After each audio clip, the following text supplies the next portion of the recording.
Halo, selamat siang teman-teman. Yang saya hormati Bapak Dr. Ridal Wadulmi, SE, MSc. Perkenalkan, nama saya Eugenus Agusto. Saya salah satu mahasiswa Universitas Lancang Kuning, Kota Pekanbaru.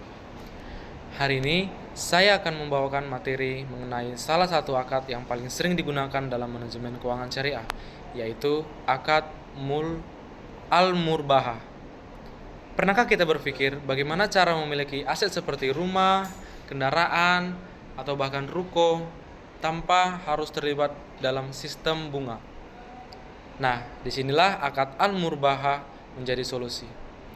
Akad ini menawarkan konsep jual beli yang transparan di mana harga pokok dan keuntungan disepakati di awal, sehingga memberikan kepastian dan keadilan bagi kedua belah pihak.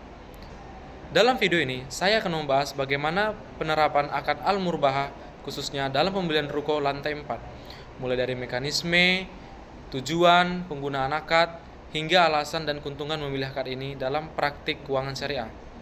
Harapannya, melalui pemaparan ini, kita tidak hanya memahami konsepnya secara teori, tetapi juga mampu melihat bagaimana akad al-murbaha diterapkan dalam kehidupan nyata sebagai alternatif pembiayaan yang sesuai prinsip syariah. Baiklah, dalam konteks manajemen keuangan syariah, akad al-murbaha merupakan salah satu bentuk pembiayaan yang paling sering digunakan, khususnya dalam transaksi jual beli aset seperti properti dan lain-lain.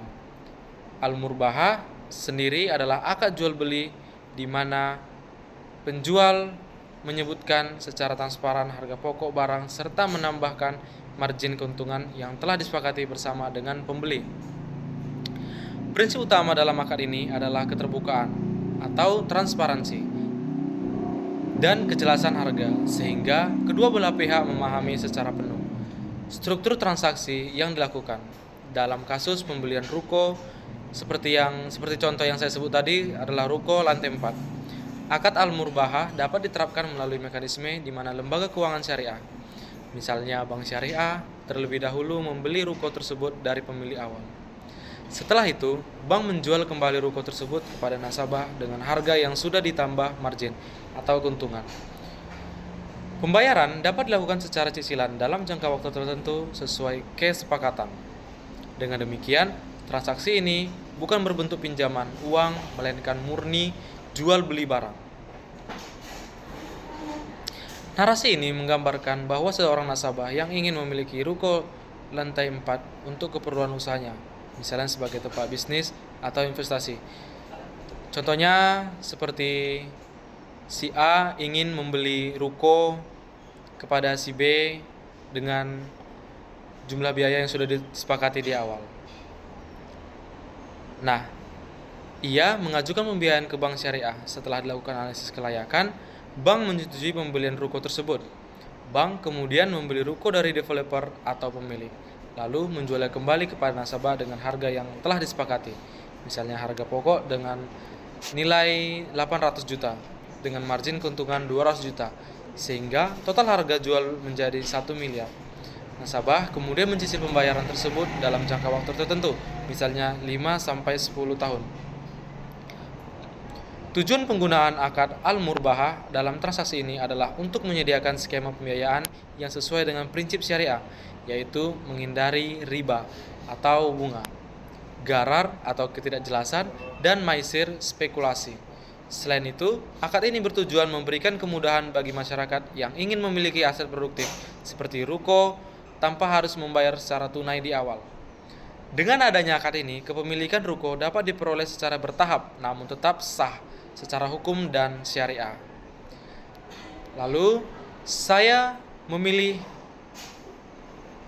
akad ini dengan alasan dibandingkan dengan akad lain adalah karena sifatnya yang sederhana, jelas, dan mudah dipahami. Dalam praktiknya, banyak nasabah lebih nyaman dengan sistem ini karena jumlah cicilan sudah tetap sejak awal dan tidak berubah-ubah. Hal ini berbeda dengan akad lain yang mungkin memiliki skema bagi hasil yang fluktuatif. Selain itu, risiko ketidakpastian dapat diminimalkan karena harga jual sudah disepakati di awal akad. Nah, kita membahas tentang keuntungan memilih akad ini. Apa sih keuntungan memilih akad ini? Keuntungannya cukup signifikan. bagi nasabah maupun lembaga keuangan. Bagi nasabah, keuntungan utamanya adalah transparansi harga, kepastian jumlah cicilan, serta kesesuaian dengan prinsip syariah, sehingga memberikan ketenangan secara moral dan religius. Selain itu, nasabah dapat merencanakan keuangan dengan lebih baik karena tidak ada perubahan cicilan akibat fluktuasi suku bunga.